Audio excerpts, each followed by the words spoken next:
Drage gledalke, dragi gledalci našega YouTube kanala Zgodovina slovenskega alpinizma oziroma drage poslušalke, dragi poslušalci našega istoimenskega podcasta Zgodovina slovenskega alpinizma. Lepo pozdravljeni, ponovno sem z vami Peter Mikša in pred nami je nova epizoda, nova zgodba iz serije Stebri slovenskega alpinizma, v kateri, kot dobro veste, predstavljamo ljudi, ki so s svojimi vzponi, pogumom, vztrajnostjo in tako naprej zaznamovali razvoj slovenskega alpinizma.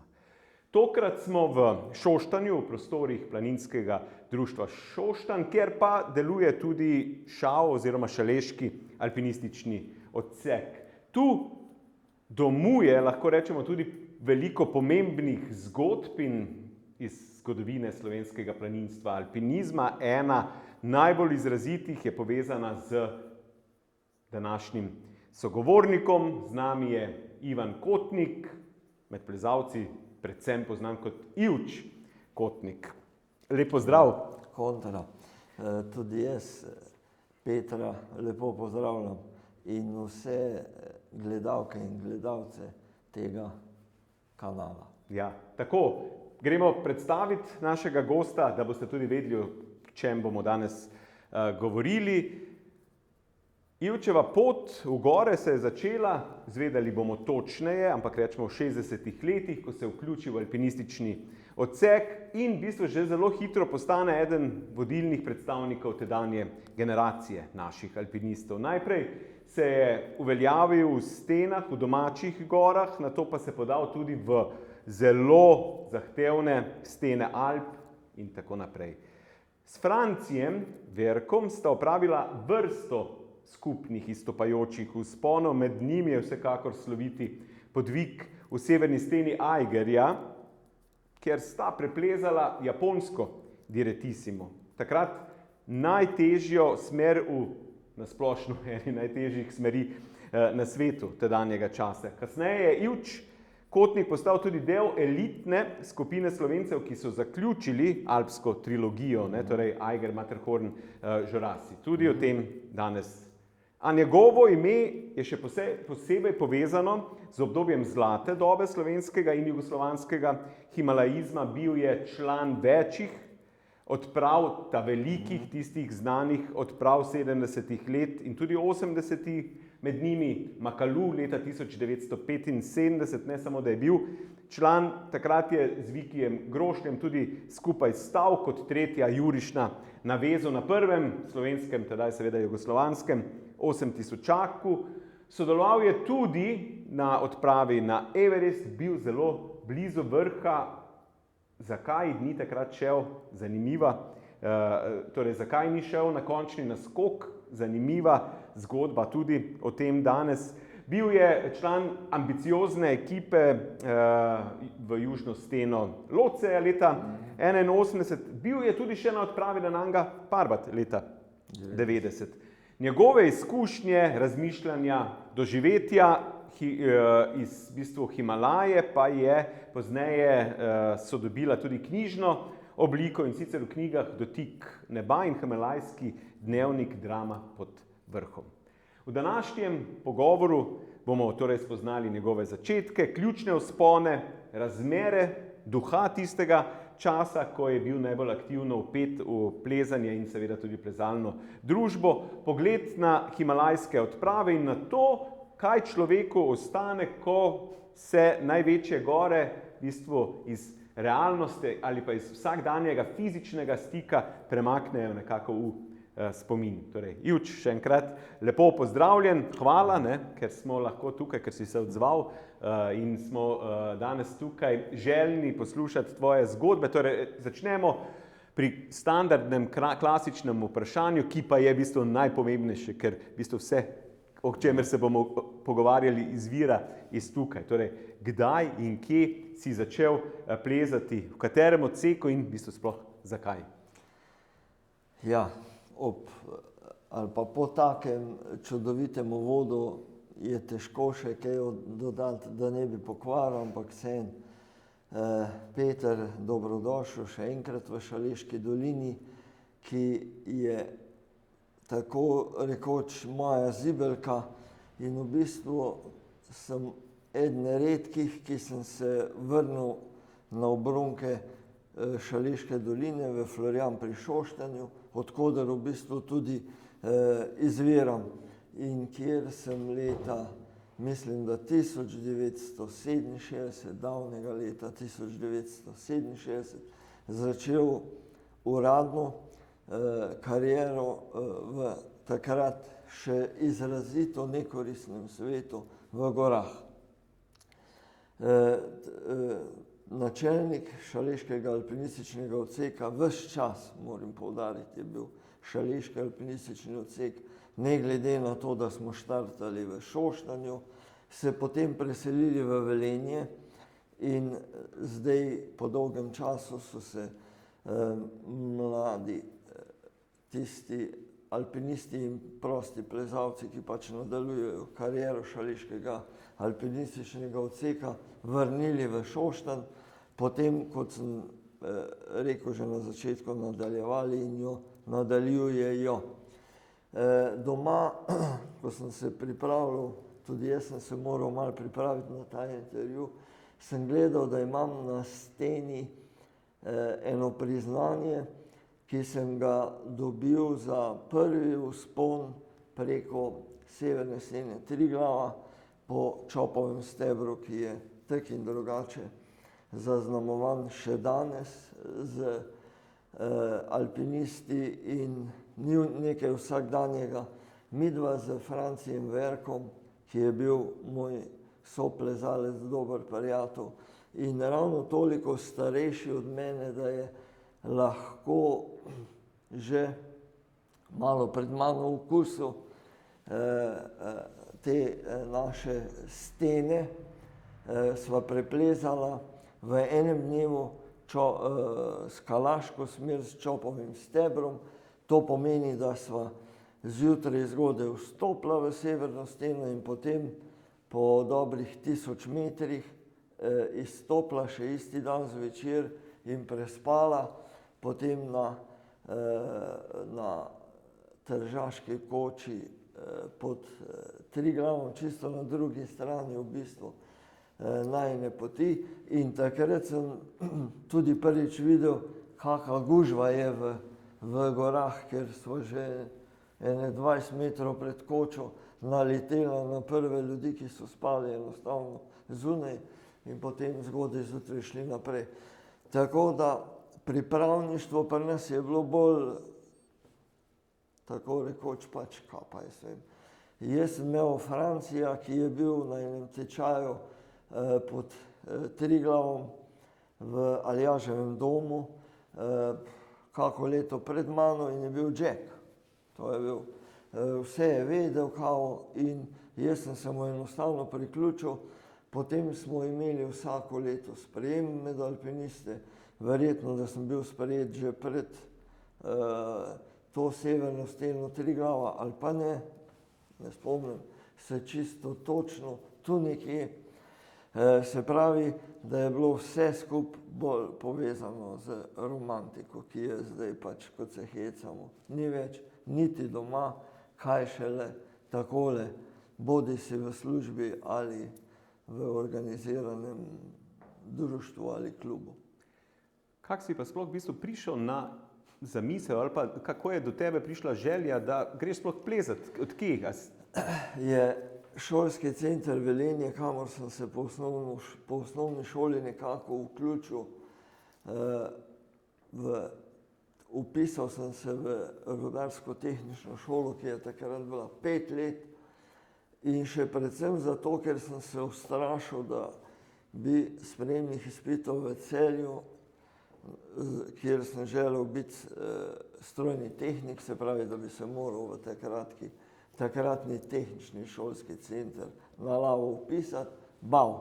Bal sem se sprejemnih izpitov, ki jih je potem v Celju ni bilo takrat, ker se jih je vpisalo premalo. Pri nas je bilo pa rudarskih tehnikov, bodočih, ogromno in smo imeli sprejemne izpite in sem jaz na sprejemnem izpitu padel iz matematike, zanimivo. In potem imel duel z bodočim mojim profesorjem matematike, in sem seveda popravni izpit brez problemov naredil, njemu ni bilo jasno, meni ni bilo jasno, zakaj sem sploh padel, ampak dejstvo je, da mi je nekaj odpovedalo in potem sem to naredil. Takrat nas je bilo v oddelkih še 36 in tudi tu nas je upisalo 36, končalo pa potem enih 18 sam, ali pa še manj. Tako da je bila res šola. Eno leto smo hodili okrog po rudnikih, bil sem v Idriji, v Mežici, v Trbovljah, pa seveda tudi v Velenju, takrat je bil še rudnik lignita Velenje. In ker nam ni nihče plačal obveznih prispevkov za penzijo in podobno zadevo, smo nekako častili to leto. Potem sem se vpisal takoj v Ljubljano na montanistiko sicer, ki je bila takrat še povezana z geologijo, metalurgijo in rudarstvom. Potem smo to razhajkali in v bistvu je od takrat naprej se nekako životari v teh bazičnih poklicih, ker brez kovine enostavno ne gre. In moj profesor in mentor, botar in ne vem kaj vse še, Jakob Lamut, ki je zdaj že zelo star, čez 80 let, je vedno rekel, da, ker je bila ideja takrat, da bi pač železo naj zamenjala plastika, je rekel, če se mi odpovemo železo in jeklo predvsem, bomo morali takoj izumiti nekaj podobnega temu. Plastika, kakorkoli že, smo jo ocenili, imamo že zdaj ogromne probleme z njo. Takrat smo pa predvsem mi, ki smo se ukvarjali bolj profesionalno s temi zadevami, rekli, da pri nekaterih lastnostih pove.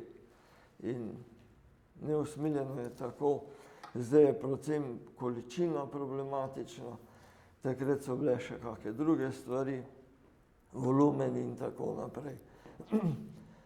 In jeklo je še vedno, zdaj je seveda vse povezano s Kitajsko predvsem, pa dolgo nič, potem pa Amerika, pa Rusija, ki je ne glede na to, da ni več Sovjetske zveze, še vedno ogromna. Tudi cena, jaz sem magistriral potem še iz metalurgije leta 2010, sem zagovarjal magisterij. Tam in to iz metalurgije, iz prave metalurgije, se pravi proizvodnje železa in jekla, ki je pri nas v Sloveniji tako nikoli nismo kaj bistveno negovali in imeli, ker pač vse ostalo je bilo bazično vezano predvsem na Bosno, Zenica, Iljaš, Sarajevo, se pravi zdajšnja Bosna. Zdaj je pa tudi cena in količine povezane z Kitajci. To, ko lahko oni proizvedejo in tako, kot proizvedejo, vse ostalo potem posledično sledi od tega. Torej, tvoj študijski oziroma izobraževalni proces je prišel v stik z idejo, kar se plezanja tiče. Ja, meni moram reči, da so nekateri mentori potem, prej so bili moji profesori, predvsem Peter Ficko, direktor takratnega RŠC je takrat bil, je bil Ivo Jamnikar, pa še predvsem pa Dušan Kukovec, ki je bil šef dimnikarjev v Šaleški dolini, Boki Batina, so bili tisti, ki so mi bili na tem področju vzorniki in tudi potem, ko sem se vrnil nazaj kot sodelavec njihov po študiju, so me čakali. In tu v zvezi s tem študijem moram povedati še, da so me obtožili nekako, ker sem imel prva štipendija, ki sem jo imel, ker sem šel pač na metalurgijo, ne na rudarstvo, je bila od Zveza borcev. Moj pokojni oče in mama, ki je tudi oba sta zdaj pokojna, sta bila, ne glede na vse skupaj, pač na levi strani, tako smo, Šaleška dolina je leva, vedno in rdeča in tako naprej, in tudi ona dva sta bila. In je mama potem, oče ni mogel kaj veliko pomagati, mama je pa to vnovčila, to pripadnost nekako, in sem dobil prvo leto štipendijo od Zveze borcev. Kje so jo dobili, ne vem, šele v drugem letniku sem potem imel možnost, da bi imel štipendijo v Štorah ali v železarni, v teh železarnah v Ravnah, ampak se nisem odločil, ker sem imel fajne ocene, sem dobil od Republiške izobraževalne skupnosti štipendijo, kredita, pa tu sem pa promašil, pa nikdar nisem vzel, ker bi ga z levo roko lahko potem vrnil. No in ko sem se vrnil nazaj med sodelavce, sem bil malo žalosten, ker sem moral zapustiti Ljubljano, vse sem imel dogovorjeno, lahko bi bil asistent na fakulteti, ampak v Velenju me je čakala fajn služba in 2 stanovanji novi. Takrat se je Velenje še na veliko gradilo in seveda zdaj se ne bi odločil nikdar več, da bi šel nazaj, ampak takrat smo pač drugače razmišljali, sem prišel v Velenje in sem tu tudi ostal. Potem so šle te zgodbe tako naprej, da me moj direktor Ivo Jamnikar ni pustil dolgo, da bi miroval v razredu, rekel, ti si premlad za razred, mi je ponudil 3 šanse, druge v industriji, sem rekel, če knjižica ostane na enem mestu, moja delovna knjižica je bila ves čas v kadrovski službi, ki je bila ena. Potem ni problem, da bom šel v knjižice, pa ne bi prestavljal.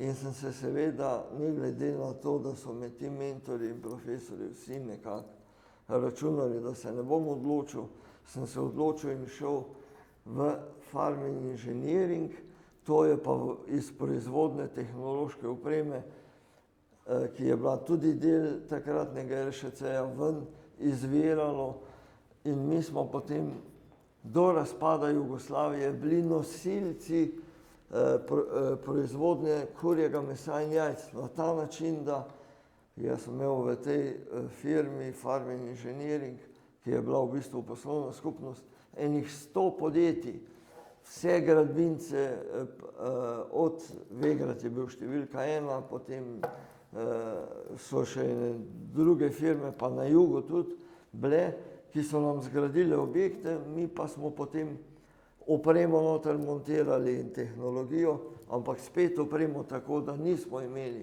svoje opreme, ampak orodje so pa bila naša, smo jih dali kooperantom, podjetnikom in oni so potem za nas delali, mi smo pa s tehnologijo parirali vsem po Jugoslaviji. In tam v začetku razpada Jugoslavije je bilo več kot 50% kurjega mesa in jajc proizvedeno iz Šaleške doline, ko ni imela načelno nobene zveze. In v Sloveniji je tudi zelo malo bilo, perutnina je bila na začetku takrat, vse je bilo na jugu.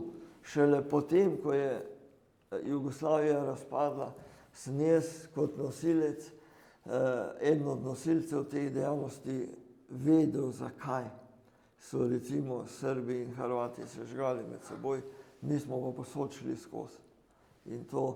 In tudi preko jugoslovanske ljudske armade smo veliko opreme poslali ven, sploh ne vem kam, na Kitajsko, v Afriko, v Ameriko in tako naprej, vse in dobili brez problema plačano, tudi z montažo ni bilo nobenih problemov, inštruktažo smo imeli in je to šlo. Poleg perutnine smo se potem ukvarjali še z govedi, z drobnico, z svinjami, ki so kar problematične bile že takrat zaradi vonjev in vseh teh zadev. Pa z kunci smo začeli v Sloveniji, smo imeli prve farme, kmetijska zadruga Laško je bila in tako naprej. Tako da to je bilo po svoje zelo zanimivo in to je bilo nekako tudi bolj normalno bi bilo, da mene danes ne bi bilo glede na to, kaj vse smo počeli, ampak te stvari so me nekako pač držale nad vodo, da nisem čisto zabredel v ta nekoristni svet, pa še prezgodne, veliko prezgodne odhodi Aleša Kunaverja, Nečka Zaplotnika in še nekaterih, ko smo v dolgih nočeh planirali, kar vse bomo počeli doma, je bilo to čudo, ampak nekako moraš imeti srečo v življenju, da pač preživiš vse vprašanje, a je to prav ali ni, ampak tako je. Ja, omenil si Dušana Kukovca, Ja. katerega bomo še prišla. Torej, on je bil eden od tistih vaših v tem koncu, rečemo v tistem času vsekakor najbolj dominantnih. Kje ste pa, ko si ti začenjal plezati? Ko si bil, rečemo, začetnik, omenil si Triglav, ampak kje ste vi v bistvu Štajerci, ki ste se verjetno mešali tudi malo s Korošci, tudi Česi in tako naprej? Ja. Kje ste največ plezali? Kje si v bistvu največ plezal na začetku? Zanimivo je povedati, da ko so zbrali ekipo za Mahalu, sem bil jaz edini Štajerc, ki sem bil zraven, ker so še zdaj, ko se pogovarjamo, so pač rekli, da smo bili mi smo imeli poslanstvo ali pa nalogo za kaj druga. Gorenci kao niso vedeli, da mi sploh plezamo. Ne? Ampak to bolj za šalo. Ker drugače zares je bilo pa tako, da tam, ko so Gorenci plezali, smo mi rekli, dobro, roke damo iz žepa, kaj druga pa ne, da bi se navezali ali pa to pa ne. In to je nekako bilo, to rivalstvo je bilo pol tudi o nas. Čeprav jaz sem v bistvu že po osnovni šoli se nekako kar preselil k eni teti, ki je živela v Velenju z družino, pa v dijaški dom, ki smo ga imeli, ker Velenje je bilo res nekaj druga, kot je danes. Glede na to, da je raslo iz nič, včasih je bilo tako, da če si hotel iti med ljudi iz Šoštanja, si mogel iti vsaj v Celje. V Velenju nisi imel kaj iskati. Pa vsega ni bilo. Potem se je pa to začelo razvijati in tako smo mi tudi nekako rasli in iz teh kamniških planin, ker hribi so bili pa Julijci, pa za Julijci so se videli vsaj Dolomiti. Danes je tako, da če imaš že 2 dni časa, potem ne boš smučal ali pa v hribih tu, ampak boš šel vsaj v Dolomite. Takrat je bila pa to kar zgodba, ampak mi smo šli 70. leta, nas je pa Dušan že dejansko naložil en novi kombi, pa smo šli na Norveško. Jaz sem računal, da gremo pač malo plavati ampak to so bile več kot 1000 metrov visoki zidovi, hribi taki, klobuk dol. In ko sem pol prišel naslednje leto pod Eiger, v Grindelwald gledam, kje bi bil Eiger, vidim tam eno kamenje 1800 metrov visoko. Sem rekel, Duško, tule bi se pa dalo plezati. Je rekel, veš, to je Eiger. In potem sem videl, da je Yellow Bend, recimo stena v Eigerju, kjer sem 2-krat šel čez, tako visoka, kot je zahodna Cina, recimo v Dolomitih, ki jo plezaš. Takrat je bila švicarska Deretisima, pa tako naprej. In je res to. Ja, tista norveška zgodba je res zanimiva, v bistvu tudi precej kmalu bomo prišli še do tega. Daj mi povej, s kom si na začetku največ plezal? Ja, jaz moram reči, da kakorkoli že toliko vzponov, ko jih imajo zdaj nekateri na svojem zatonu, ni bilo šans. Da bi mi, Franček, pokojni, Bog mu daj nebese, vedno rečem, ko je veliko prezgodaj odšel od nas, je bil tak, ko je recimo v Radohi, severna stena Radohe je bila taka, da si dopoldne nekaj splezal, pa popoldne bil že na šihtu. On je pa fiksno vrgel iz vrha, pa je cel dan plezal. In vem, da je njegov prijatelj, soplezalec, mu obrisal tam nek padel, fejs padel. Pa namesto, da bi ga objel na koncu, pa rekel, kak je lepo, je rekel, pizdar je, dan si mi pokvaril, ker je veš, da bil malo žgan, ne vem kaj. Tudi čelad mi, kaj pa čelada, klobuk pa, eno pero. Niste še imeli čelad na začetki? Jaz se spomnim, da sem leta 71, ko sem z odliko končal srednjo šolo, bil oproščen mature, šel plezati z enim prijateljem, ko ga ni več, v Dedec je bil takrat, tam ob Korošice, ena taka stena, ki ni bila kaj posebej, težko je pa bilo ko Marija. In vem, da sem padel tam. ker sem bil kar dolžal, enih 15 metrov sigurno, da me je objel, na koncu pa stisnil k sebi, pa se mi je zdelo tako čudno po svoje, da sem padel. Bil sem navezan samo okrog pasu, brez čelade, tudi klini in karabince, če si najdel kaj v steni, si čuval, ko še pa še, ker se enkrat klin zabil, ga je bilo težko izbiti, a ne.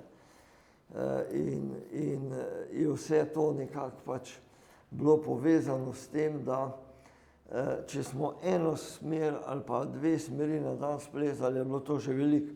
In zato med 2000 ali pa 3000 smeri v svoji karieri je nedopustno.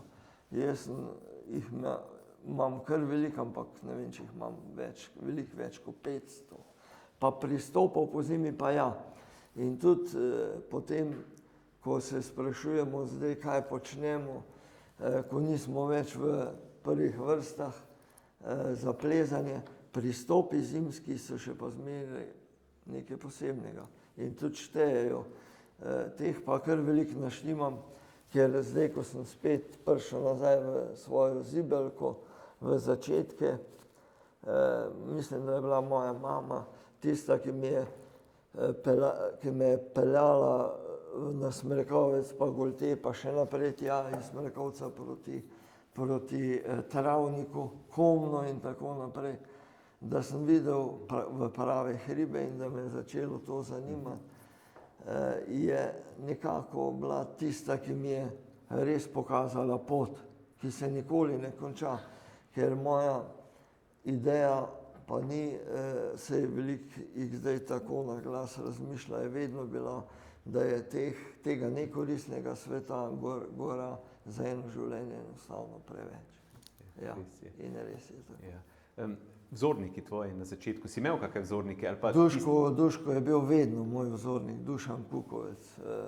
Potem pa vsi tisti, ki so prezgodaj dejansko odšli, ker jaz sem že v vojski se nekako navadil, glede na to, da sem prvi poziv, ko sem prišel v službo, dobil, da bi moral iti v Bileču. Pečkar, jaz sem šel jokat.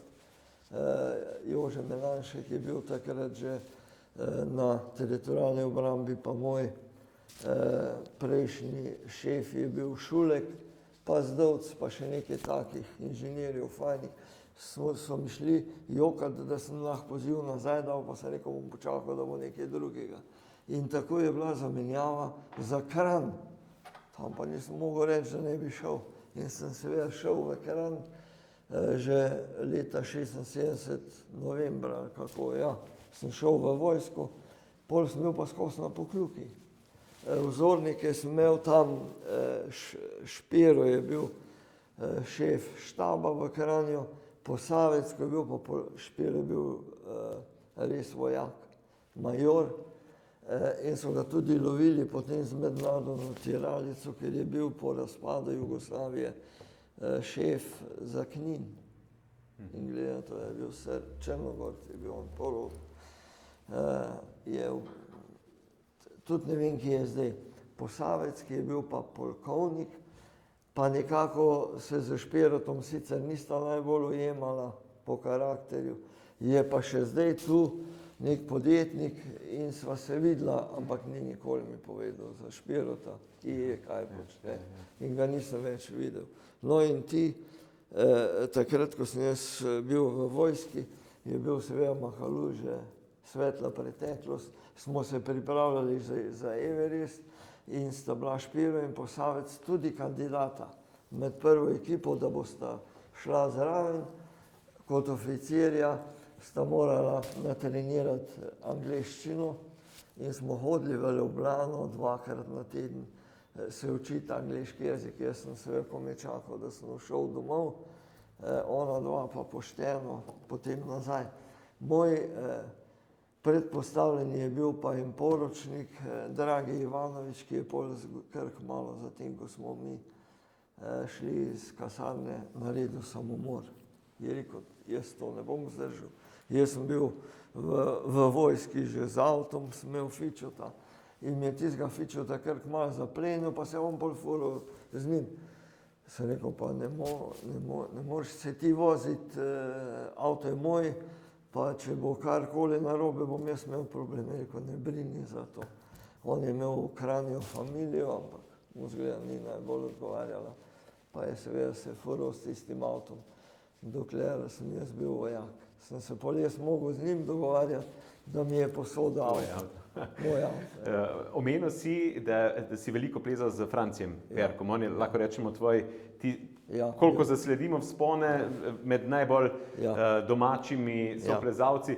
Daj mi povej to zgodbo, torej ti si srednješolec in greš plezat na Norveško, še srednješolec. Ja. Kako pride do te odprave, kako ti prideš zraven in pol prvenstvena smer tamle? Čist normalno je prišlo, odpravo je organiziral Dušan Kukovec, iz Šavoja smo seveda imeli, on je bil pa Verko je bil, pa jaz, pa Dani Kopošar je nekako bil vezan tudi na nas, čeprav je bil pa mislim, da Korošc.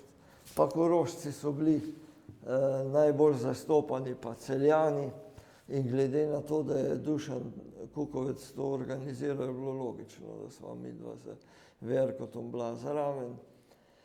On je že prej najo nekako spodbujal. Njega dni je bila Paklenica, pa 1. maj povezana tudi z nami. Za 1. maj se je zbralo tam sigurno 500 alpinistov ali pa še več. Pod severno steno Aniča Kuka smo bili, ne glede na to, da je bilo do 20 minut od morja v stran, je bila to zelo zahtevna plezarija in midva sva, mislim, da leta 69 že, za 1. maj, ne, 70 za 1. maj. Preden smo mi šli gor na Norveško, splezala klin. Prvo ponovitev ali pa eno prvih ponovitev klina smo delali, takrat se niti nismo kaj posebej ukvarjali s tem, a je to prva ponovitev, mislim pa, da je bila prva ponovitev. Ob vodi od spodaj teče in graben smo nabrali nekaj ostankov bukovega lesa, da smo imeli za kajle, ker tam, ko je manjkalo, mi tega nismo imeli. Sva pač to uporabljala in jaz vem, da lezel v glavnem naprej in potem sva tik pod vrhom, pa je meni več padel, fejs padel, ampak ker je bilo to v previsu, tudi izstopje, bivak smo imeli lepo na eni polički, je padel in potem glede na to, da sva sicer bila uradno člana, ampak kako se pa rešuješ, pa nismo vedela. In tudi nismo imela opreme. Smo en cajt študirala, kako bo prišel k meni, ker nekaj časa je visel na štriku kot mrlič. Mene je metalo gore, dole na štanto, ampak ena kajla pa en titanov klin, kje sva ga dobila, ne vem, je bil tam, me je pa zadržal in sem mu še zdaj hvaležen. Pol, ko je začel migati, en cajt ga kličem, Franci, daj, nič ni bilo, popa, kaj je, sem videl, da je v redu, glede na to, da je po luftu padel, nekaj se je moglo zgoditi, od spodaj vidim, ker so pa spremljali najo, da letajo in da organizirajo. Snežilo je tek, da je čez noč padlo nama enih 20 cm snega in zjutraj je bilo vse v snegu. Pridejo oni do naju, ko so oni do naju prišli, reševalci z Duškotom na čelu, je že več po fiksu zlezel ven in sva pol še en cuk, pa sem jaz bil zunaj in sva zlezla sama ven. In to je v bistvu bila vstopnica. Potem, ko sva na Norveškem splezala to angleško, tam pa je bilo prva ponovitev, pa na drugi strani te ravme, kjer so hodili loviti losose, premožni Angleži predvsem, še potem eno slovensko smer. To so 1000-metrske stene in tu v tem Romsdalshornu smo tudi prečko, nihajno prečko prvič sporobala in več je po nihajni prečki nadaljeval pol v eni sosednji Poči, da smo ven prišli. Ampak to je že v angleški smeri, ki smo jo cel teden plezala, smo jo plezala v bistvu vsaj 10 dni po naših standardih. Ker jaz sem še lepo študiral, zakaj sem tako zmatran pa zaspan. Plezal si do enih 10 zvečer najmanj, potem na bivaku si ene 2 ure počil, pa je bil pa spet dan. In je bilo treba iti naprej.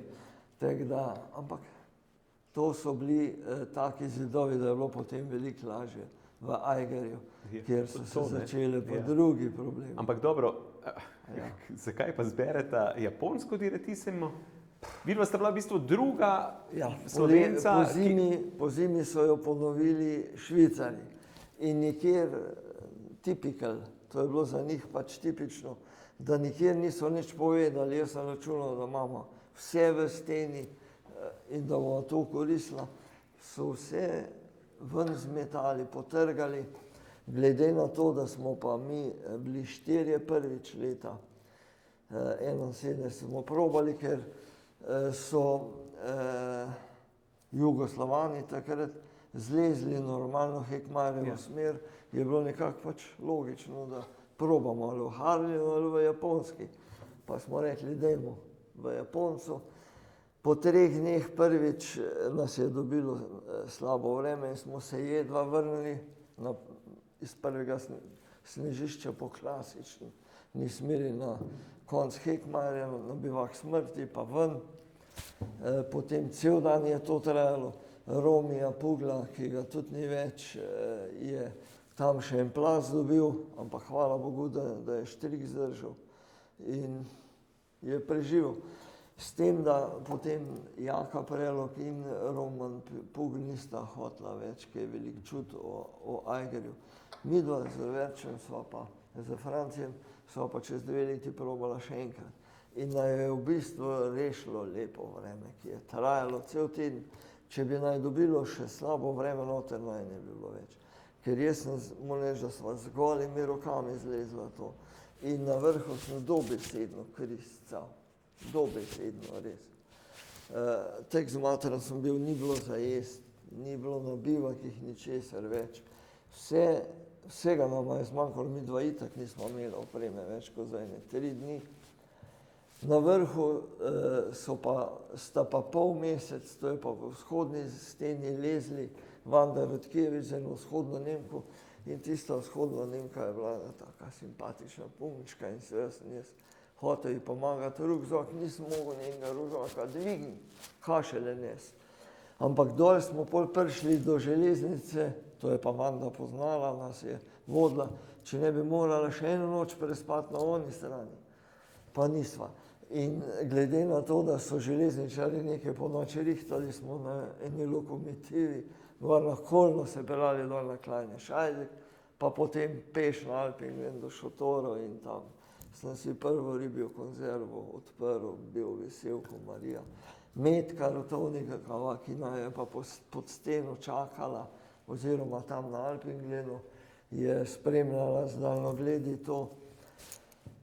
Tam je bil en šef enega hotela, ki ga verjetno že dolgo ni več in ga tudi potem nisem več srečal. Tisti je rekel, da je videl ljudi, ki so plezali Aiger z zobmi in tudi midva nisva bila daleč od tega. Meni je tam, jaz sem Verču padel enih 15 metrov sigurno, v eni prečki čist pod vrhom, da je njemu roke zasukalo. Ampak so nekako si zrihtala in veš, da bil sem brez čelade, še direze moje sva tek naredila, ker sva ugotovila, da je on pa direze pozabil, meni čelada. Z enimi direzami sta zlezla? Ja, z enimi. To je, Aiger je pa tu po Japoncu tek strm, da sploh ne veš. Dobro, ampak se stop? Ja, je bil pa problem, ampak moje direze sva razmontirala in je en del imel on, drug del pa jaz, ampak to ni šlo. Sva pol sestavila nazaj, pol pa, ko je bilo lidišče, sem jaz pa šel gor, fiksiral nad lidiščem, pa je on po žamarih prišel gor. Čist cufala. Tudi opremo, oblačila Jaz sem imel en bosanski brezrokavnik iz ovčje vojne, volne, ki me je grel. Tega sem imel dan in noč gor. To je bilo edina stvar, ki je bila res veliko vredna, s tem, da je bilo to težko komarje. Ker najo niso prvič, tek Švicari niso vedeli, kaj bi bilo dol Alpen gledano za zavarovanje, bi bilo nemogoče. Drugič bi naj bili pa zavarovanje, je bila pa cena taka, da sva rekla, bomo midva kar brez zavarovanja šla. Reševali bojo tako. Duško je pa rekel, če bo karkoli ti kar javi, jaz v 12 urah sem pri tebi. Kar je seveda brez veze o tem, ampak takrat me je to grelo in vem, da sva tam en 5. ali kjer dan. Je prišel pa Ščetinin, ne vem, je že pokojni. Ne. Je še živ, ampak spomin, ne vem, Barbke že dolgo ni več, takrat je še bila živa.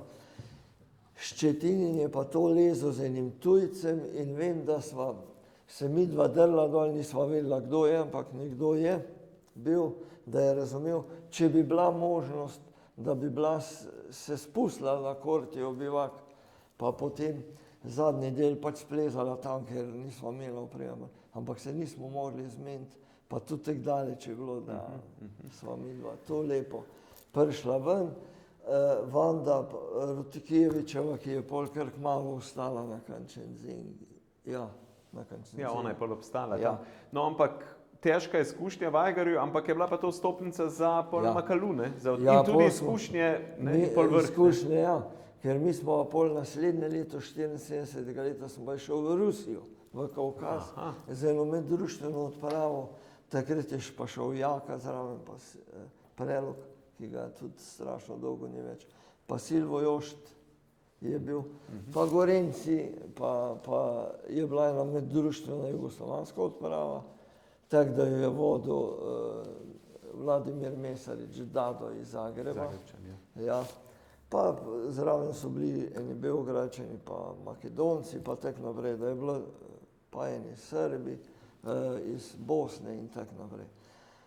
Da smo bili meddruštvena in tam smo pa mi hoteli splezati najprej midva z Jakom, pa Silvester niti ni probal to.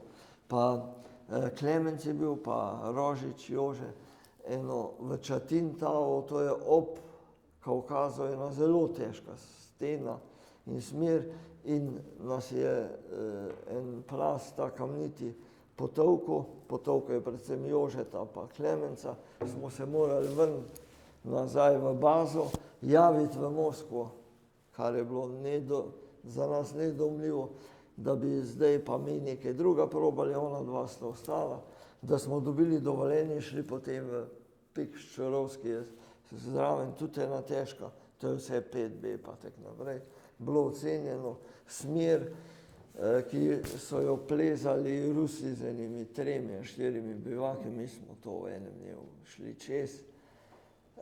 In od spodaj v bazi smo pa imeli kaviarja, pa rib, pa teh stvari, ne vem, 50 kil recimo, ker ko si šel v steno v takratni Sovjetski zvezi, si pač dobil 50 jajce recimo, ampak to so bile surove jajce, take, kot od majke rožene.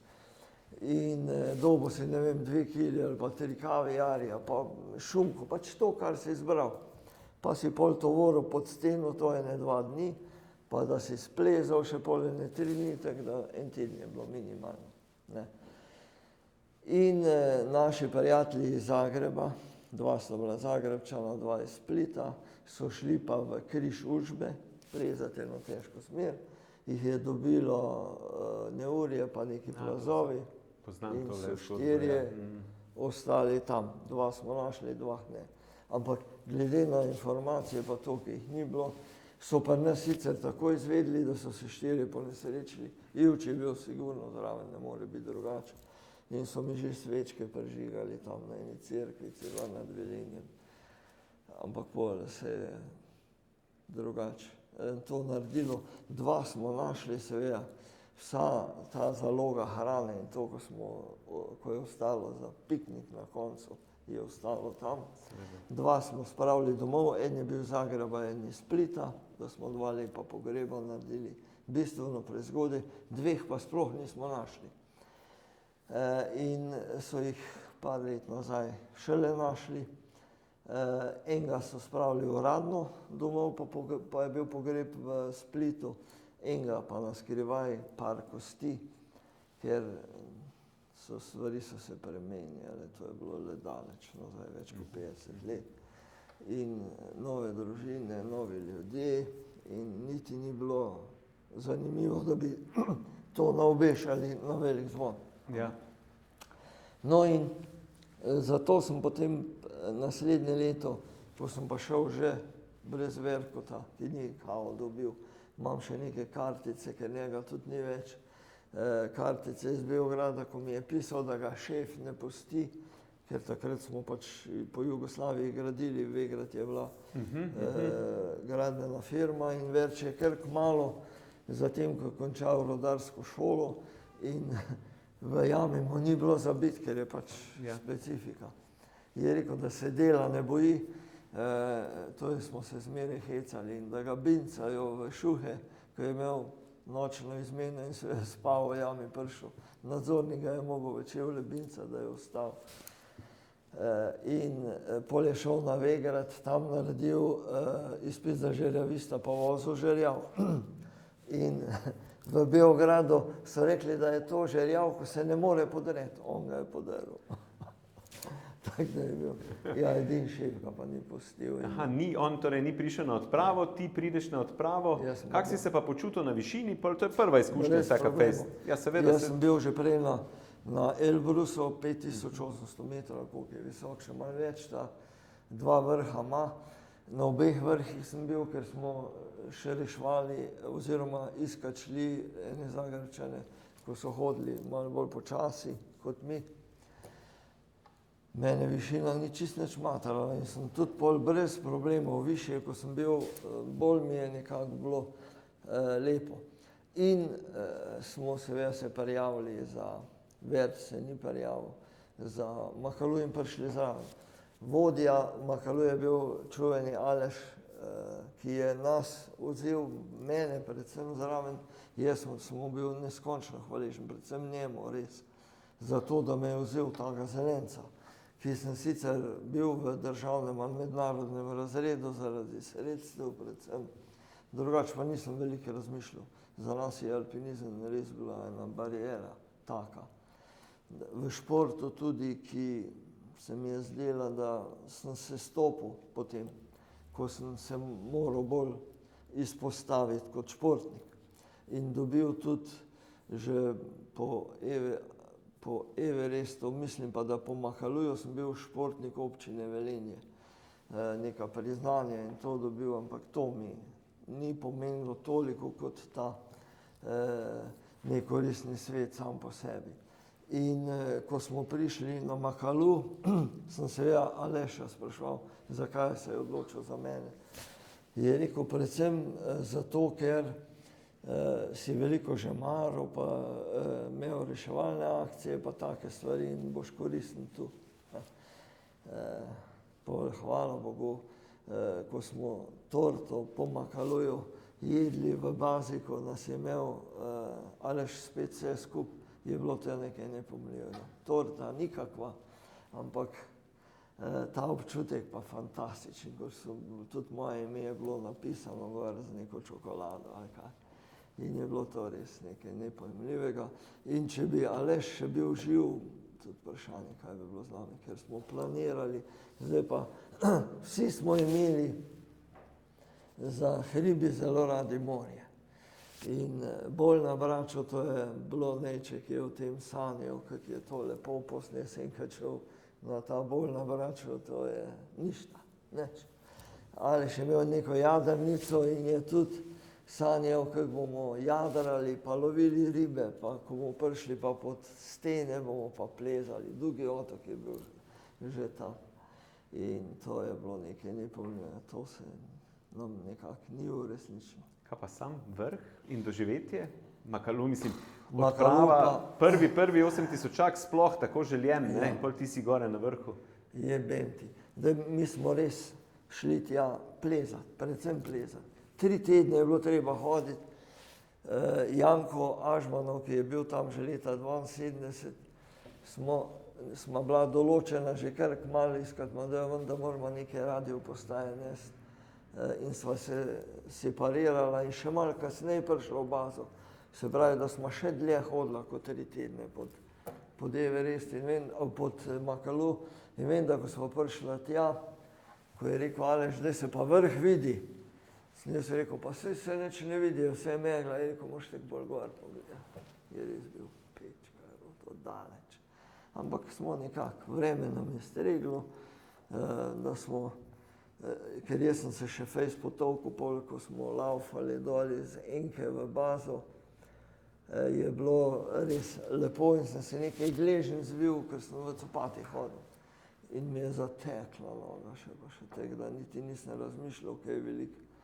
Kako bo, ampak v visokih čevljih planinskih sem pa fajn hodil. In sem pač bolj v teh. In ko smo letos, ko je 50 let bilo, šli spet pod Makalu, sploh ne vem, da bi bila to isti pristop. Prvič je bilo bistveno bliže, ker smo se v Tumlingtaru Barun pripeljali z velikim letalom. Potem smo se z džipi nekaj časa vozili gor pod steno, pa pol šli peše, ne 8 dni ali koliko, to je bilo šala malo. Je pa res, da zdaj je tako, da Everest, tako je bilo tudi takrat, pa dolgo nič, pa vse ostalo, 8000. In tudi tu so naredili eno fajn pot, 1 milijon stopnic, vsaka malo drugačna in ne moreš dremati.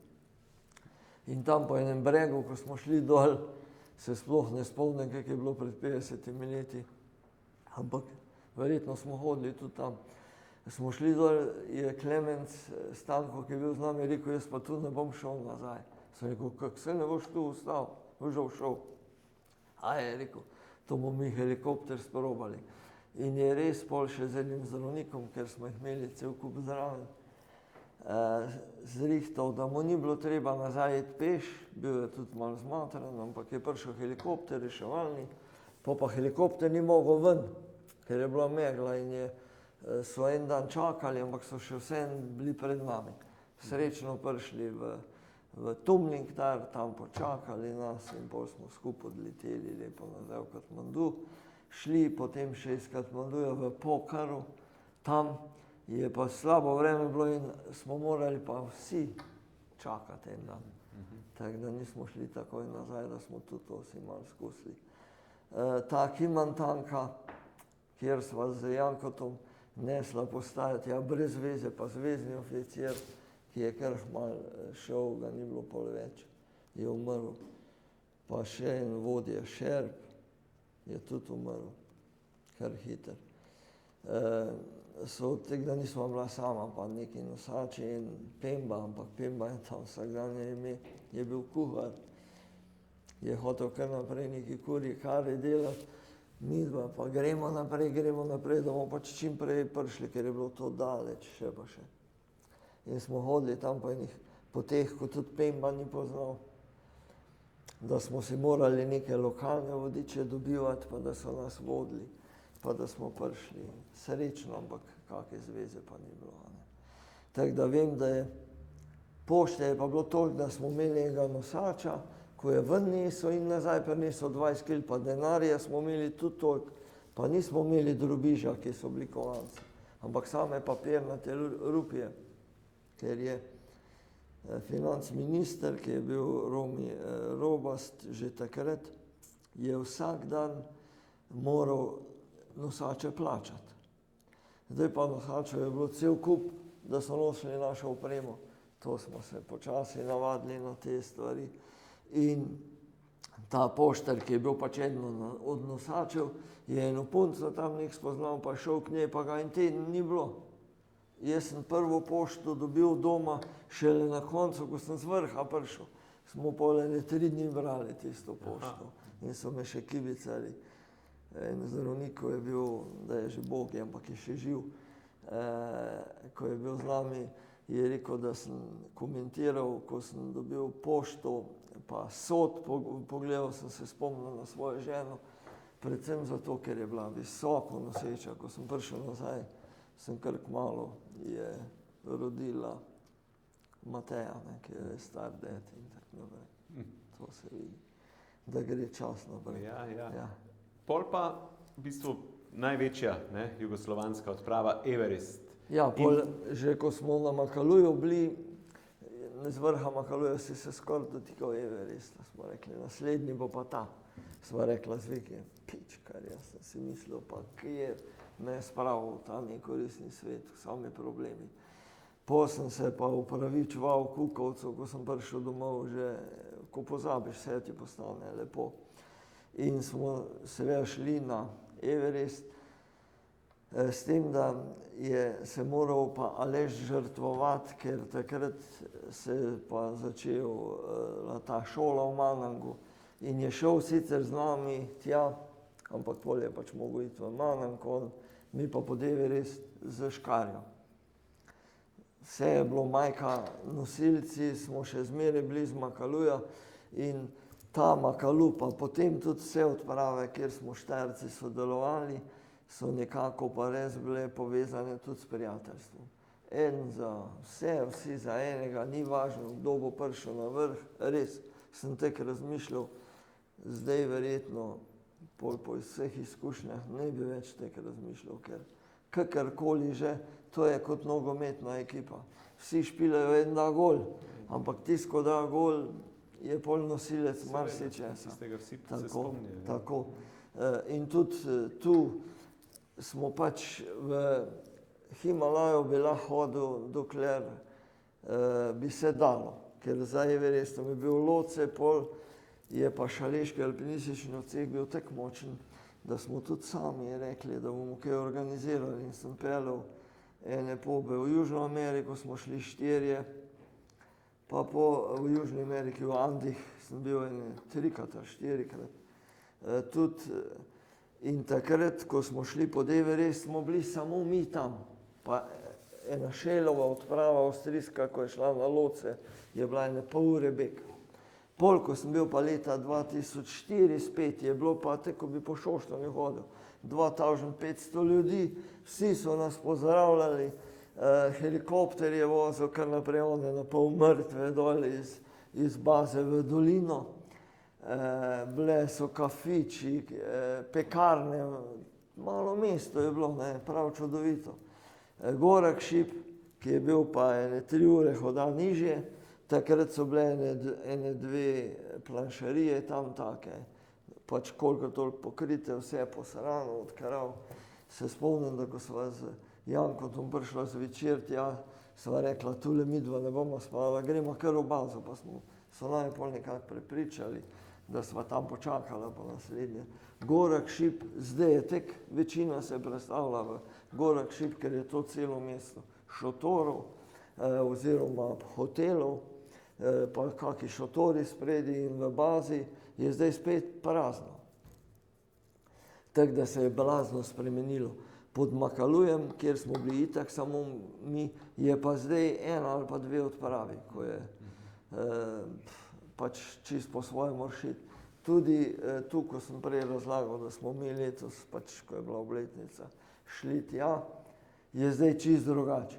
In glede na to, da so šele odpirali te planšarije, ki pač živijo od turistov, je bilo še zelo deviško, žive duše ni bilo nikjer, kamorkoli si prišel, da so bili kakšni domačini, so te gledali kot 7. čudo, ker so res redki avanturisti, ki pridejo tja, bolj avanturisti. In zdaj pod Everestom pa se je spremenilo toliko, da takrat so pač hodili nosači v eni koloni, zdaj pa hodijo tako, da je avtocesta v 4 kolonah.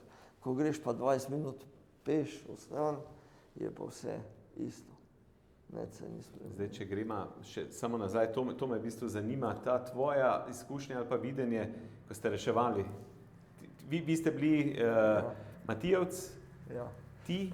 Pa Čita. Pa Čita Bergant, ste bili v bistvu predvidena, ki naj bi šla na vrh, ne?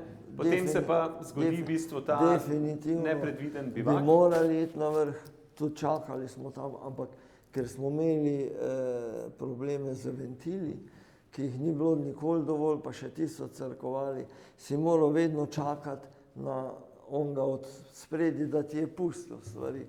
Ker kisik je bil pa, kakorkoli ga je bilo že malo, ko si prišel v šotor, pa da si se lahko priklopil na kisik, je bilo tek, kot da si poživilo vzel, lahko si spal, pogovarjal si se, delal se z nami, kaj boš v dolini počel, ko boš prišel nazaj in podobno. Ko si se pa odklopil od kisika, te je pa začelo zebs, pa boleti glava, pa podobno. No in meni je še Šrauf, ko je bil pred nami, je rekel, Juč, pa pustimo Angfuja, tu pa pej ti z nami. Sej bote, ona dva pa bota. Sem rekel, Šraufi, jaz sem s temi pobi povezan tako s tabo in kaj bojo zdaj, zakaj bi menjali, sej bomo pa za vami en dan ali 2 dni gotov. Vreme je bilo, vse je bilo v redu. Opremili smo, celo steno smo imeli opremljeno in ni bilo res nobene ovire, da ne bi mi prišli na vrh. Ampak oni so imeli probleme z ventili, pa počasni so bili pa tek naprej in so bivakirali zelo visoko gor. Tudi, ko smo se mi itak, brez tega, da bi nam Tone karkoli, se pol je rekel, pejte, smo rekli, sej je logično, da gremo mi, kaj pa čemo druga. In je Stipe eno derezo zgubil, je gor v Hornbajnovem kolovarju bil tek visoko, da sploh ni vedel za nesrečo. Angfu je prišel dol in ko sva se pogovarjala, ko sem mu rekel že, da sem vesel, da ga vidim živega, je ne vem zakaj. Gledali so mu vsi živci, pa vse popustilo. Šel in hvala Bogu, da je bil breg nagnjen malo stran, da je šel mimo, če ne bi podrl nas vse in bi šli z njim dol. Sicer je potem ene pol ure zatem, jaz sicer nisem videl, ampak pravi Vanja, da je tudi padel tam v tem snežišču, ampak se je prav čas takoj obrnil in obstal. Se je ustavil. In sem skozi računal še ene 500 metrov, ko je letel dol Angfu, da se bo probal obrniti pa ustaviti, pa ni. Pa je šel pol ene 2000 metrov daleč. Na ledenik Rongbuk, nekam na Kitajsko so sicer šli Šerpega malo iskat, ampak kje boš to nekaj. Je tam nekje ostal. Pol so bili problemi vesoljski, mi smo seveda, Šraufi je pa bil bog je batina, to pa res. Je imel samo eno kladivo, ampak bajlo, s tisto bajlo se stopil sam. Po Stipeta je šel, mislim, da čita gor, pa mu derezo nesel, pa sploh ni vedel, da je nesreča, pa da ni več Angfuja.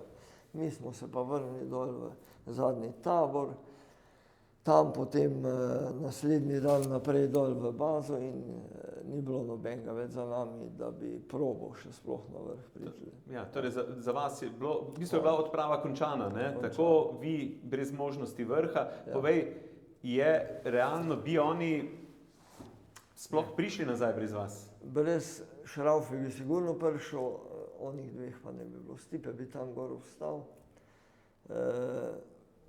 Šrauf pa sam bi prišel, ampak več moči pa ni imel, da bi še koga spravil. Ker kakorkoli je bilo treba se stopati po steni, danes bi cvikal navzgor tam, kaj šele navzdol. Takrat smo pa hodili, pač bolj počasi, ampak smo hodili. In je bilo pol, seveda od Angfuja so prišli v bazo, pa so se tam jokali, pa nosači so, pa komplicirano je bilo, še pa še, ampak seveda mi smo pač bolj v ozadju bili. Tam se je Tone fejs izpostavil, Škarja. Aleš, ki je bil nekje v Manengu, tek ni vedel za smrt tega Angfuja, je pol veliko kasneje izvedel, sicer še tam. Ampak nekako je pač še posebej, ker se je pa Viki zelo angažiral in Stipe tudi potem, ker Stipe je tek službeno hodil v Himalaju pol, ker je bil zaposlen na hrvaški RTV. Ja, da je snemal. Viki tudi, sej jaz moram reči, da sem velikokrat bil z njim pol. Tudi leta 2004, ko smo kao pripravljali obletnico Makaluja, smo šli tja, pol pa nismo mogli zraven, ko so šli na Amadablam, ampak sem pa šel pol šele lahko decembra v Južno Ameriko, še enkrat pa sem šel na Konkago in tam bi bil v kratkih hlačah skoraj na vrhu, če mi ne bi bilo nerodno, ker je pa pobe naše, moje prijatelje, predvsem pa še ene tujce, ki so bili tam tek zeblo komarije. Ampak tek je bilo. Everest je v bistvu, pol si še na Lotseju 2 leti kasneje in še na Nanga Parbatu. Kako je to potekalo? Loce je bil kar normalno naprej. Kako si pa doživljal v bistvu tisto steno? Loce je bil res problematičen zato, ker mi nekako nismo bili navajeni, da greš v hribe, ko je slabo vreme. Tu je pa bilo, pravi, da je bilo en teden lepega vremena v teh 70 dni, ali koliko smo bili tam pod Loce, ampak ne vem, če je bilo, ker ni bilo v strnjeni obliki. V glavnem zajebano je bilo in ne vem kolikrat si enostavno, ko je bil plaz dovolj velik, te je utrgalo, pa si pa binglal na štriko. Če bi štrik spustil, bi šel. Pa nikoli ni spustil. Tako da pol vmes so bile seveda domače zadeve, pa tudi doma. Hišo smo gradili, ko sem šel jaz na Loce, je bila v Podkraj pri Velenju, kjer je moje originalno gnezdo, še njiva. Sem rekel, ko pridem nazaj, mora tu bajta stati. In ko sem prišel nazaj, izvajalec je bil ena zadruga iz Velenja, Rudi Hodovernika, upravičil, ker bajta ni bila pokrita, ker so neko dobavitelj te opeke iz Avstrije, ni prav caj dobavo in niso postavili, še mogli strehe postaviti. Drugo je pa bilo atrijska bajta, velika, smo jo podkletili, pa sem se potem čez 12 mesecev vselil tudi v bajto, tako da ta velik fant ve, kje smo bili prej. V Velenju tam ali sploh ne ve, bil star 14 dni, ko smo se preselili in pol smo bili tam do moje penzije leta 2017, ko sem pa, glede na to, da sem bil kar nekaj časa sam vmes, ker mi je prejšnja žena umrla in sem se pol nekako drugače vezal in je rekla ta moja zdajšnja partnerka, ki ni žena, ampak na koncu je tek isto kot žena, je rekla, da bi za eno teraso, ki jo imamo tu, ubijala, če bi bilo v narekovajih treba. Sva se preselila gor in tu na tej moji lokaciji, kjer imam še zdaj stalno prebivališče, je ostal mlajši sin z 3 mladiči, pa z ženo. Ta starejši sin je v Velenju, tudi v hiši in ima sina in hčerko, pa ženo, tako da smo, kar se tega tiče, preskrbljeni.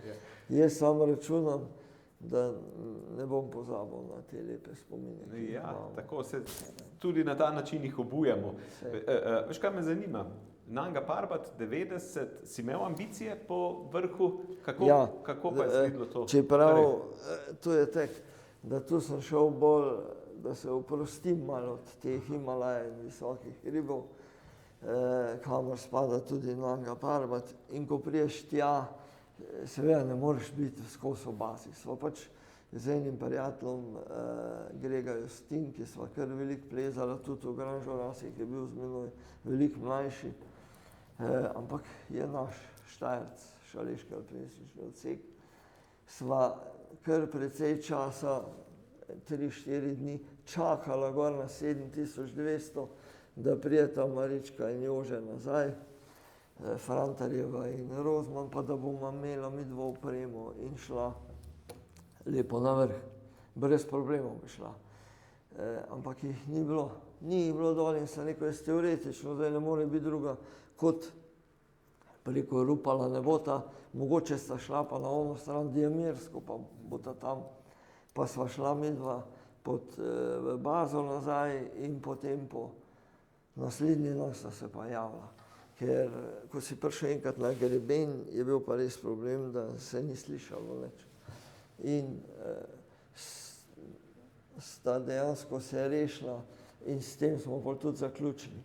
To odpravo, ki je vodil Tone Golnar iz Maribora, povezana je bila z mlajšimi člani, ki bi naj maksimalno potem pomagali naprej, ampak to je bil že čas, ko si moral nekako pač prispevati nekaj, da se je lahko šel zraven. Zato ni bilo kakega posebnega oproštaja, ampak enkrat bo zadnjič.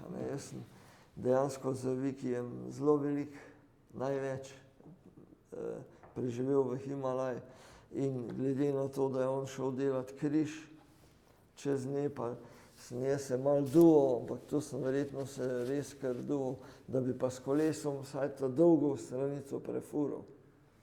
Ampak problem je, da moraš ene dve agencije imeti, pa kar veliko sredstev, da bi še z enim recimo probal to prekolesariti, ker jaz sem se pa zelo vezal, potem prej je bilo kolo pač, vse, kar si počel v dolini, je bilo povezano s hribi, zato da boš tam močnejši in hitrejši.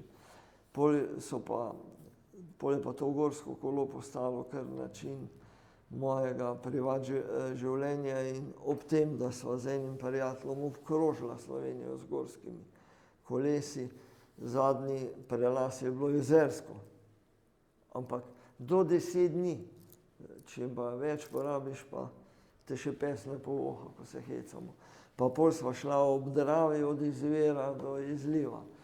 Pol ob Savi od izvira do izliva in Sava je bila že tako, da ima dva izvira, Zelence za Kranjsko Goro pa Bohinjsko jezero.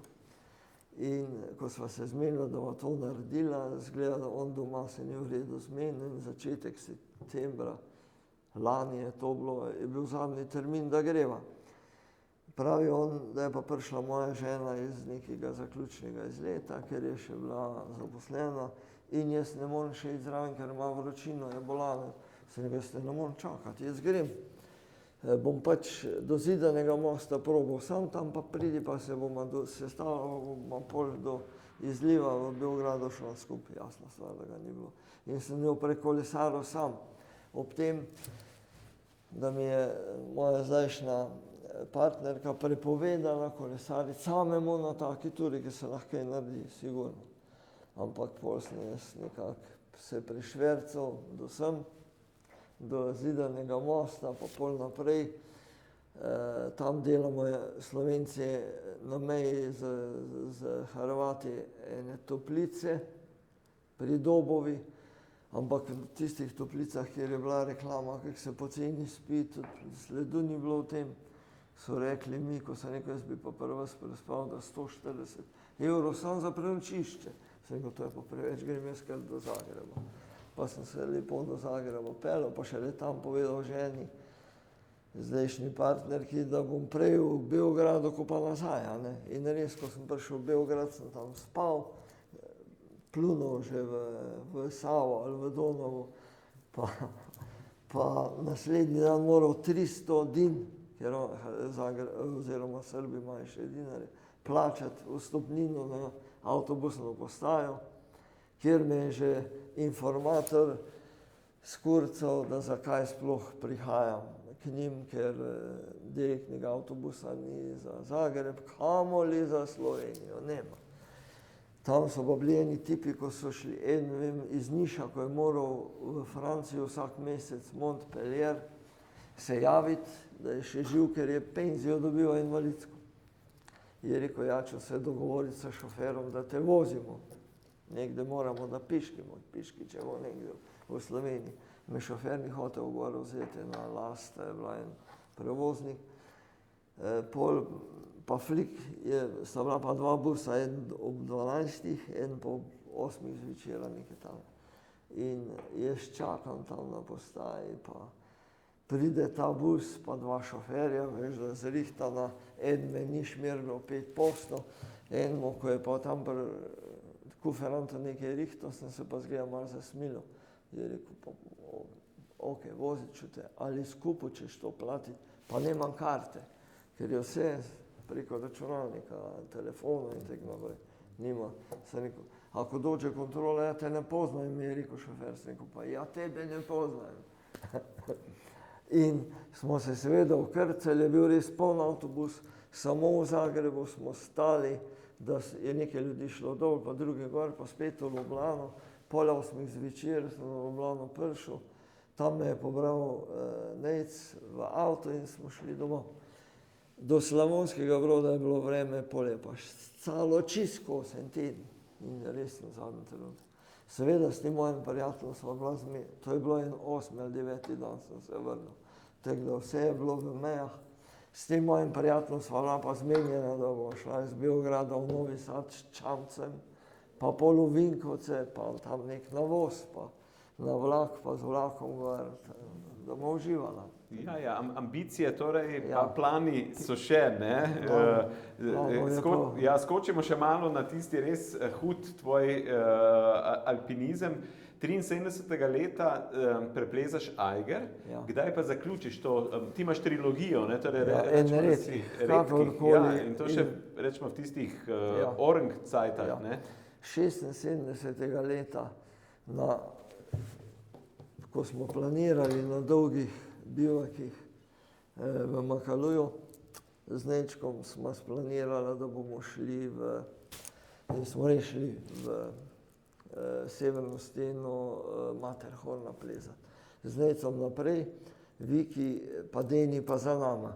In ona dva sta morala tam na Podramu nekje bivakirati. Mi dva smo vršla na vrh, pa se je stopila do Herlnih hite in jih tam čakala. Naslednji dan sta šele ona dva potem izstopila. Tako da to je bil drugi vzpon, pol smo izgubili Nečka v Himalaji, to nisem bil jaz več zraven. Viki je bil velika zgodba, tragična.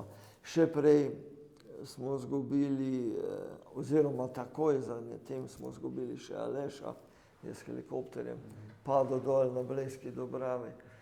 Tako da to so bili veliki udarci in mi smo si, pa Šaleški alpinistični odsek, kakorkoli, služili denar za višinskimi deli, da smo kam šli. Tako da z denarjem so bili, pa niso bili problemi. V glavnem smo ga imeli dovolj, ker smo imeli tudi velike energije.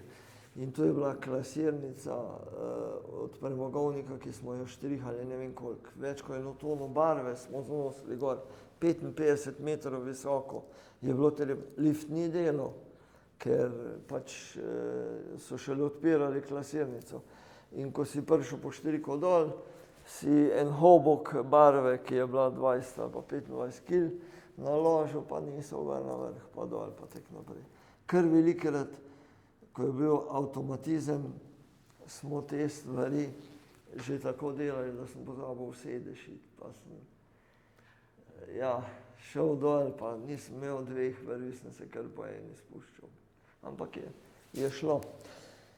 In potem smo se pravi bili ene 2-krat v Južni Ameriki, v Andih, ti so bili zelo zanimivi, na Kilimandžaro smo šli. Zakaj bi Kilimandžaro bil zanimiv za nas? Ker smo rekli, da bomo v eni rundi v 14 dneh zlezli vse 5000-ake, 3 so v Afriki. Kenija, Kilimandžaro kot najvišji, pa Rovenzori. Že na Kilimandžaro smo izgubili enega prijatelja in to je bil tudi velik udarec za mene, ki sem nekako imel za vzornike ljudi, ki se vedno vračajo, in tako sem tudi jaz računal, pa ni. To je bil Nejček, pa Aleš, pa edin Duško je bil pa zakon. Duško je bil sicer tu, Mariborčan iz Ruš, ampak ko sem šel na Koroško, je rekel, da ne boš kjer ga gor povozil. Sem rekel, pa kaj je to problem? Je rekel, je lahko od mene, sin ali hčerka ali karkoli. Ampak uradno je priznal, meni se same 4 otroke, 2 ima v Rušah, so že stari, 2 punčki sta tu, ena je direktorica Zimzelenga v Topolšici, kjer je tudi on malo preživljal, jaz pa, ker sem imel 2 tasta, pa 2 tašči. In moj ta pravi tast, ta prvi, je imel številko 3 v Zimzelenu, ki to je v bistvu tek premogovnik zgradil še v romantiki, ta Zimzelen. tašča je šla zaradi njega gor in bila pol kar dolgo v temu domu. Ko je pa odšla, ko je pa tast odšel, je pa rekla, ko naj zdaj naredim, bi prišla nazaj, da sem rekel, ne, ti preseli se v eno posteljo. Sobo pa ostan gor, in je ostala in je bila še dolgo. Gor pa tudi pol šla. Tako da, in tu sem tudi z temi ljudmi dejansko zgubil kar veliko vzornikov, kar se profesionalnega tiče.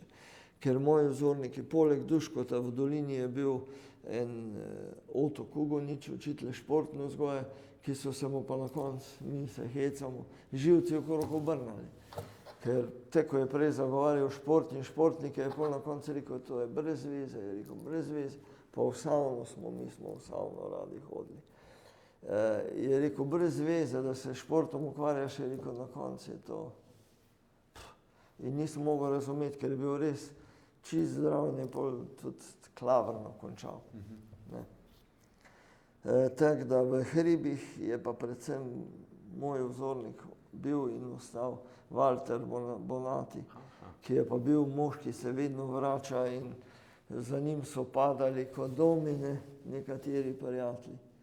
On je pa nekako pol moral hribe zamenjati z drugimi stvarmi. On je bil velik avanturist, raziskovalec in tako naprej. In je res tudi taki, pa Bulj.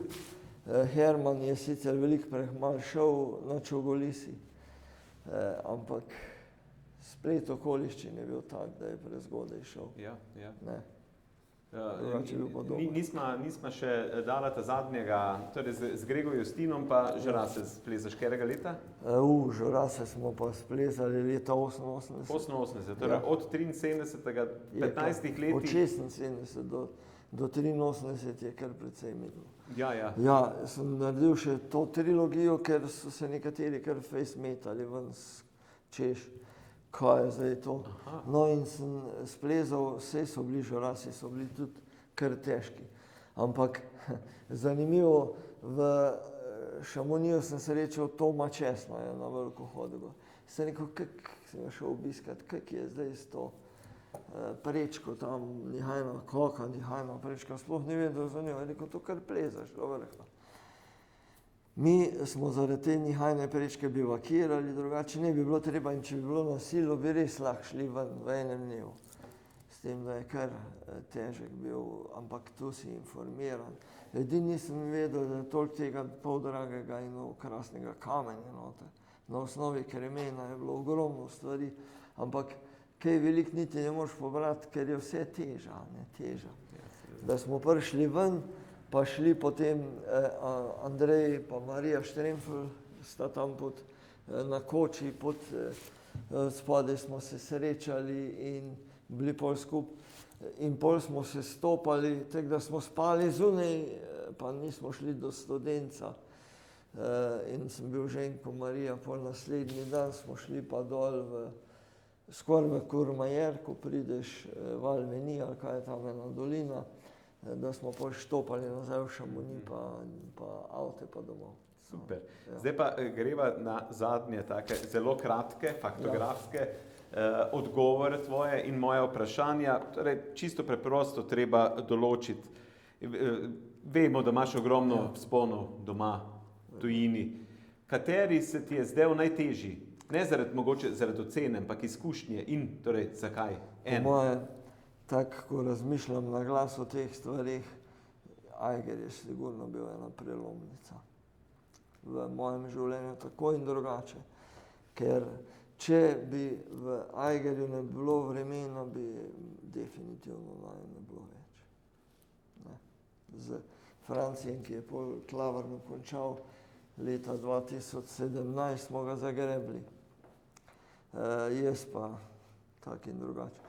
Tako da to je, kar se pa kolektivnih zadev tiče, pa mislim, da je bil Loce najbolj huda stvar, zaradi tega, ker si se moral pač sprijazniti, da greš tudi v snegu, v slabem vremenu v hribe. To je bilo nekaj nepojmljivega, ampak dobro.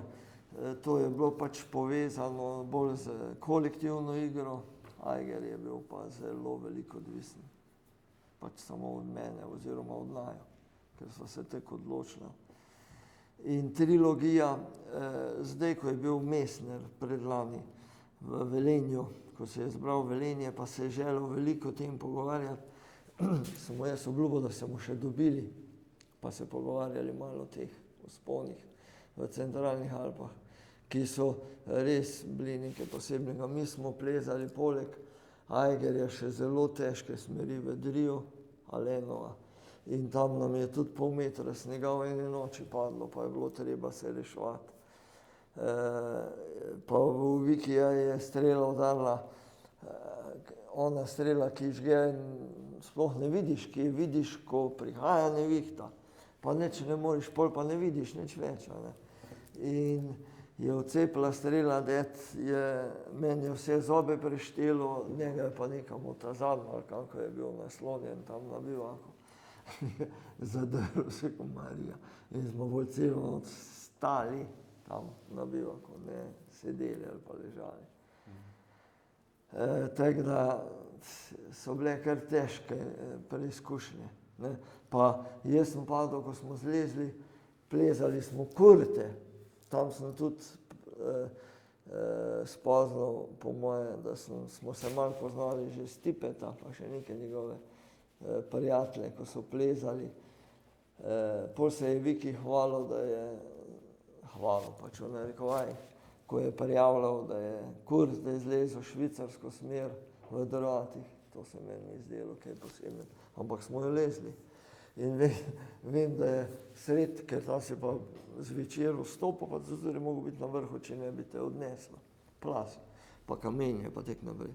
Da je moj prijatelj Tone Vovk, ko smo plezala, pa ne vem, kaj je bilo, da je na štanto rokovico dol dal in mu je kamen preletel, pa mu je presekal prste. Fejst. Pa je pol smo mu vezali pa rokovico gor, pa smo plezali. Ampak na sestopu sem jaz tam preden smo prišli na ledenik aržentirski, se odvezal pa šel gledati okrog ovinka, okrog enega balvana, pa padel na razpoko, 10 metrov dol, pa na enem klitorisu sem obvisel. In zakaj sem se odvezal, ker so se štriki nekaj zapetljali, pa problem je bil, ker je bilo že zjutraj, kar spuščati je začelo vreme, letelo dol nekaj. In vem, da sta ona dva ponorela moja prijatelja. Kaj bo pa zdaj Juči je padel, pa Juča ni več. Pa sem se udaril, Juči je še, samo mora biti čist primeril, da sta mi štrik spustila, pa da sem manj zlezel, pa da smo pol srečno se stopili. Ampak to je bilo, to so pač stvari, ki tudi z Vikijem smo rekla, da bomo vsakega 10. oktobra nekaj zlezla. In nekaj cajta smo to res počeli, pol pa ali ni bilo enega ali drugega in smo to nekako pustili, ampak enkrat sva plezala v Koglo, so tudi težke smeri, Kamniško ali pa. In je bil Viki že kar visoko gor, tam sta pa eno Zupanovo težko smer lezla, Štebe, Miro, pa še en drug, ki ga ni več, Miro je pa še Pičkarija. Jaz sem tam na Gredini bil, smo se že z onim nekaj menili, ko je bil na štantu, tam je 20 metrov beka ali koliko. Štebe je pa naprej lezel. In pol ga vidim, ko z enim celim 200-kilskim balvanom odleti ven. Pičkarija. Pol na štant leti dol, na koncu Gredine je kar špricnalo, pa naprej dol. Evo, sem si mislil, že še en več, a ne, mrtev. Tega, ko je bil pa na štantu, je pa najprej mu je eno kajlo ven, pa pol nazaj gor, pa ven, pa in je na koncu, čist na koncu, ko je že sem računal, da vse v redu, se zapetlo noter v one vrvi, pa ga je odneslo dol. Pičkarja. Sem mislil, evo, dva sta šla. Ampak na koncu Gredine je obvisel. Ta. Kak, ne vem. Videl sem, da je štrik se zahakljal za en muterhar, ko se hecamo. Sem se zadrl, mater Božjo, dej mir, dej. Pa se odvezal, pa letel tja, kar letel sem po Gredini. Pa štrik fiksiral, Pol sem šele začel gledati, kaj je z onim Mirotom Štebetom, tet je bil še koliko toliko redu. Miro pa mrtev na štriko, smo ga kar pod steno spustili, nekaj smo povezali skupaj, štrike pa ga spustili dol. Ta čas, ko smo ga mi dol spustili, so že reševalci prišli, pa ga naložili, pa je razen bolj slabo čuje, je okej. Sva se zdaj celo, ko smo ti cipresniki, v narekovajih, veterani, oldtimerji, se dobivamo in reševalci posebej in ostali. Smo v Radovljici se srečali in je prišel, pa je rekel, da bom eno knjigo izdal, sem se menil pol ure z njim, pa nisem vedel, kjer je, se mu še moram enkrat opravičiti. Ja, njemu sem pa res rešil življenje, ampak tak je pač. Super, da si to zgodbo povedal, ker je v bistvu, z Mirotom sem prejšnji pogovor posnel. A res? In on pripoveduje to, ne, torej z njegovih oči in tole je zdaj super dopolnite, torej poslušalci, ne, poglejte Miro Štebe, zgodba. Milo, gremo pa na naslednje vprašanje in sicer obstaja gora, stena, linija, ki lahko rečeš, da pa si želel ali pa ti ni bila usojena. Je to Everest, glede na to, da si bil čisto blizu, ali kakšna druga taka, ne vem... Nek skrivni cilj, neuresničen bi recimo bil Everest, kjer smo se s Tončekom pogovarjali z Škarjo. Še leta 2009 smo šli tja, nas je tja peljal pod steno. Pa je rekel, bomo naredili eno odpravo oldtimerjev, pa bomo šli po normalki na vrh. Ok, sem rekel, to ja. Drugače pa mislim, da ne. Ojstrica se spomnim leta 67 po zimi, ko sem prišel v Logarsko dolino z avtobusom, pa ko je Kukovc mi kazal ta osvetljeni vrh pa severno steno Ojstrice, je bila res magična. Ampak sem jo po dolgem in počez preplezal tudi prvenstveno smer, ki je posvečena Cerjaku, je noter. Tako da bi težko rekel, da imam kaj na glas takega, ko nisem naredil. Jaz kot številka 1 štejem to, da s kolesom čez Nepal se nisem peljal, ampak še nisem čisto pustil to, da bi probal, ampak to je zdaj predvsem povezano s tem, da sam to ne morem. Pot je znana, pa denar je treba imeti, se mi zdi, da toliko denarja je pa škoda, da bi iz svojega žepa dal in to mi ostane kot neuresničen vrh v narekovajih. Po drugi strani pa tek, če pa kdaj bo prilika, pa da bo kdo, ki bi to za to nekoga rabo, sem pa takoj zraven, res. Super. Ja. Tu je pa moj viki, ko pravim moj viki v narekovajih mal. Na drugi strani, ki on pa pravi, da bi kamenje metal za kolesarje.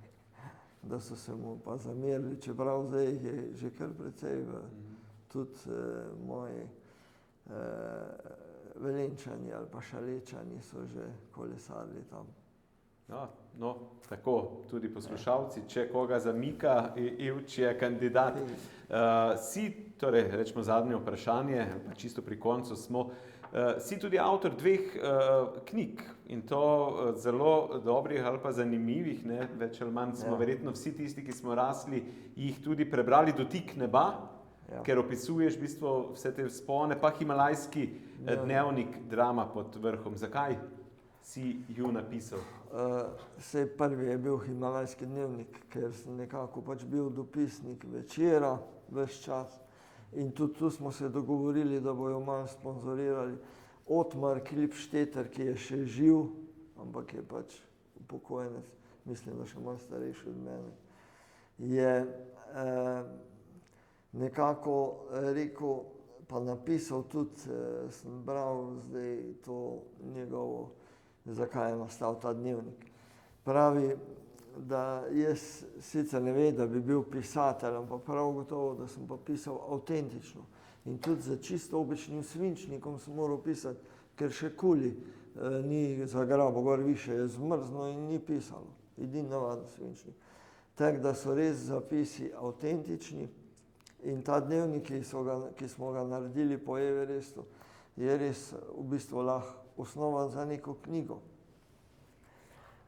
Kar se tiče pa Dotik neba, sem ga pa pisal zelo dolgo, tako sem tudi plezal In nedokončana zgodba je ostala predvsem zato, ker je Franček Vogelnik, ki je bil urednik edine planinske zbirke, ki je pri založbi Obzorja izhajala, bil nekako nosilec te zgodbe, je rekel, to knjigo boš izdal pri nas, ker je tvoja prva, ok, pol sva pa metala ven stvari že iz te knjige kar veliko, pa v bistvu je bilo stalnih naročnikov samo 28, nič več. Vse ostalo je pa glede na to, da smo to dali na svetlo, mislim, da leta 96 za Silvestra ali malo pred Silvestrom, je to takoj šlo. Jaz sem pa podpisal pogodbo z njimi, da ponatis, če ga bojo delali, je pa njihova zadeva. In seveda so naredili vsaj en ponatis uradno, nisem nikdar sodeloval pol zraven, pa verjetno, da je bil še kak. Ampak ostaja pa tega gradiva že v tej knjigi zelo veliko. Zdaj se pa lotite ne knjige v samozaložbi in ne. In upam, da mi bo dano, da bom v tej zbirki, ki jo Šaleška fondacija izdaja, da mi bo dano, da bom naredil Dotikneva 2 oziroma Življenje z gorami ali nekaj takega bom imel naslov in da bi objavil vsaj vso gradivo, ki ga imam prav gotovo še za eno. Super, torej obeta se še ena tvoja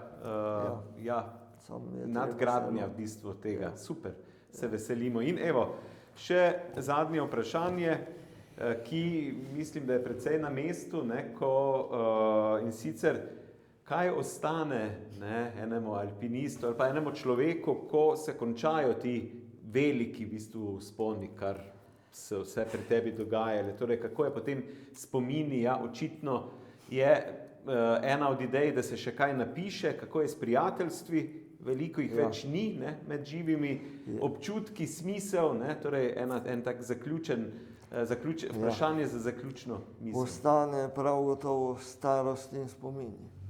Enim ostane samo starost, eni nimajo nič od tega.